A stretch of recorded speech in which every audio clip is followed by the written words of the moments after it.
बाधाएं तुम्हें रोक नहीं सकती। जब तुम्हारे सामने बाधाओं की दीवार खड़ी हो जाए तो हार मानकर पीछे मत मुड़ो, बल्कि ये सोचो कि कैसे इस पर चढ़कर इसे पार किया जाए। हर सुबह सूरज उगने से पहले मैं उठ जाता हूं और अपने ट्रेनिंग ग्राउंड पर चला जाता हूं।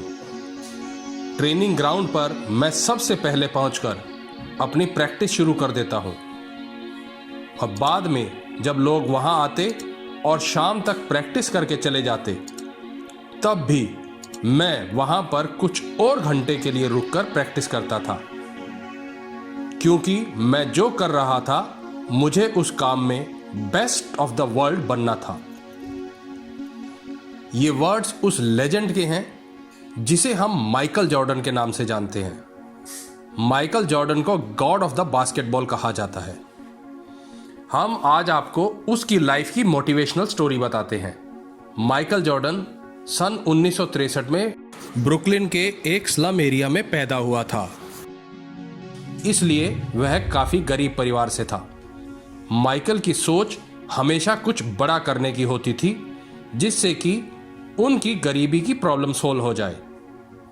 जब जॉर्डन सिर्फ 13 साल के थे तो उसके पिता ने पुराने कपड़ों का बिजनेस शुरू किया और एक दिन उसके पिता ने जॉर्डन को एक टी शर्ट दिखाई और पूछा, बताओ ये टी शर्ट कितने की होगी।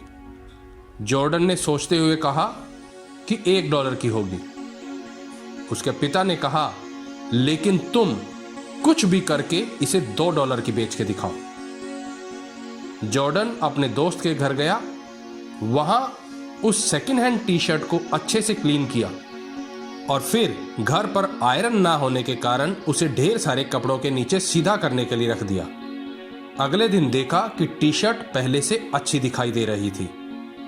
उसके बाद उसने पास के रेलवे स्टेशन पर जाकर घंटों की मेहनत के बाद शाम तक उसे $2 में बेच दिया और वो बहुत खुश होकर घर आया और अपने पापा को पैसे दे दिए। कुछ दिनों बाद उसके पापा ने फिर से उसे बुलाया, उसे फिर से एक टी शर्ट दी और कहा, इस बार तुम इसे $20 की बेच के दिखाओ।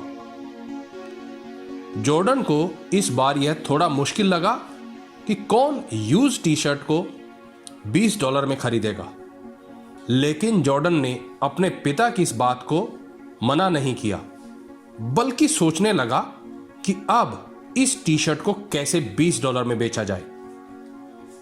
वह अपने फ्रेंड के पास गया और उस टी शर्ट पर मिकी माउस और डोनाल्ड का प्रिंट करवाया और टी शर्ट को बेचने के लिए अमीर स्कूल के बाहर खड़ा हो गया।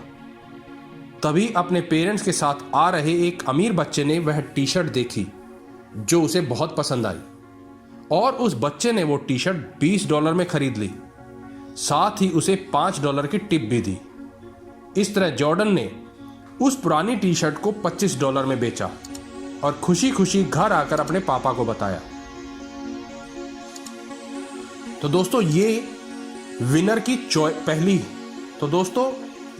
की पहली पहचान है।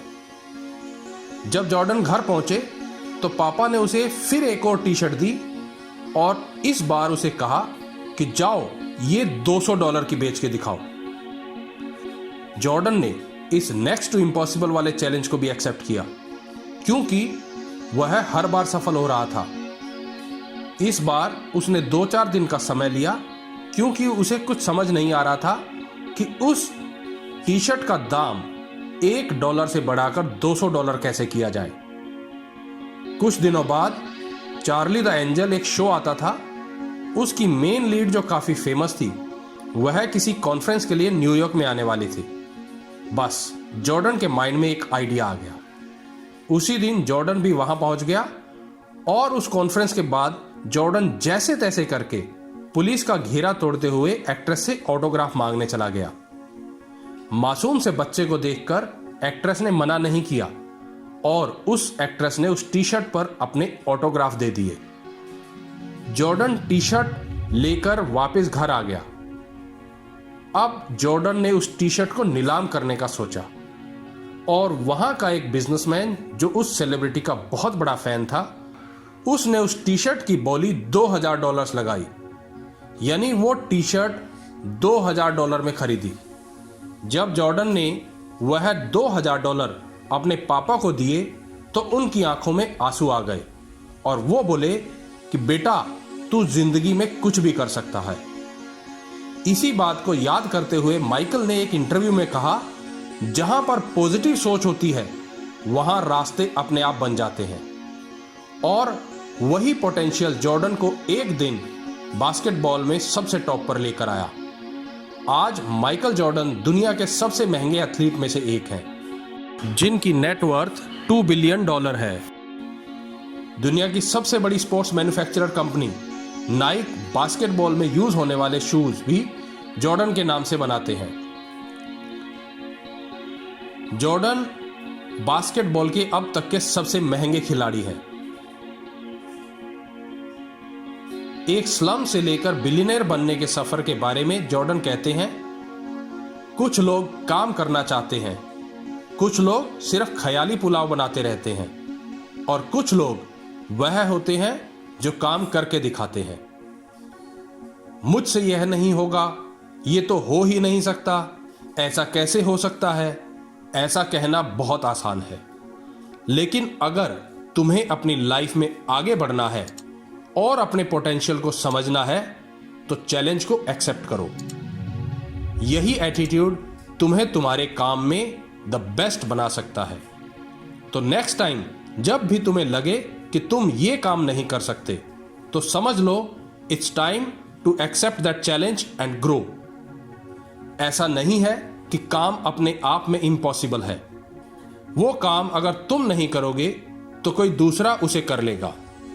लेकिन अगर तुम चैलेंज को एक्सेप्ट करके उस काम को कैसे पूरा किया जाए इस पर विचार करके उस काम को पूरा करते हो तो इसके रिवॉर्ड्स तुम्हें तुम्हारी लाइफ में जरूर मिलेंगे। यही सक्सेस का फॉर्मूला जॉर्डन की लाइफ से मिलता है। कैसी लगी है कहानी दोस्तों? कमेंट बॉक्स में अपने कमेंट लिखकर जरूर बताएं और हमारे चैनल को सब्सक्राइब करना ना भूलें और इसे ज़्यादा से ज़्यादा लोगों के साथ भी शेयर करें। धन्यवाद।